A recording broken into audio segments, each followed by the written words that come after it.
Saudi আরবে বসবাসরত বাংলাদেশি শ্রমিকদের মধ্যে অনেকেই কঠোর পরিশ্রম আর নিষ্ঠার উপর ভর করে করছেন ভাগ্য পরিবর্তন। তৈরি করেছেন আলাদা পরিচিতি, নিজস্ব ব্যবসা প্রতিষ্ঠান। এমনই একজন নোয়াখালী সদর উপজেলার মোহাম্মদ নুরুন্নবী নূর।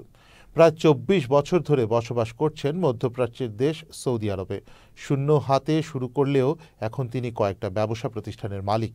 মোহাম্মদ নুরুন্নবী সৌদি আরবের জেদ্দাতে গড়ে তুলেছেন নূর ইন্টারন্যাশনাল কোম্পানির এবং কর্মসংস্থানের ব্যবস্থা করেছেন শতাধিক বাংলাদেশি শ্রমিকের।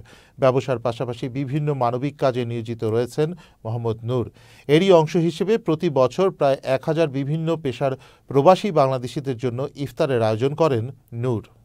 নূর ইন্টারন্যাশনাল প্রতি বছর ইফতার পার্টি করে যাচ্ছেন এবং উনি বিভিন্ন ধরনের অফার দিয়ে থাকেন। মনে হচ্ছে এবার আরও বড় ধরনের অফার দিয়েছেন। আর আমি একটাই বলবো যে এরা হলো বাংলাদেশের পাওয়ার অফ মানি, কারণ ওনাদের মাধ্যমে বাংলাদেশের প্রোডাক্ট বাইরে সেলস হয়, আর সেই কারণে বাংলাদেশ অনেক উন্নতি হয়, আর সেই উন্নতির কারণে আমরা আজ স্বাবলম্বী।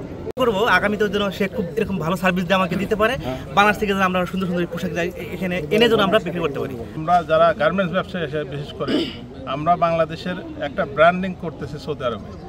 অনেক কিছু নিয়ে আসে, হয়তো বা সৌদি আরবে পণ্য আসে, কিন্তু আমাদের গার্মেন্টস পণ্য মেড ইন বাংলাদেশ যেটাকে বলে, সেটা আমরাই এই পুরা মিডল ইস্টে আমরা প্রচার করতেছি। আমাদের মেড ইন বাংলাদেশ এবং তার জন্য যে সহযোগিতা নূর ভাই আমাদের করতেছে তাকে ধন্যবাদ, এবং নূর ইন্টারন্যাশনালের সামনে যেন অগ্রগতির সামনে এইভাবে এগিয়ে যায়।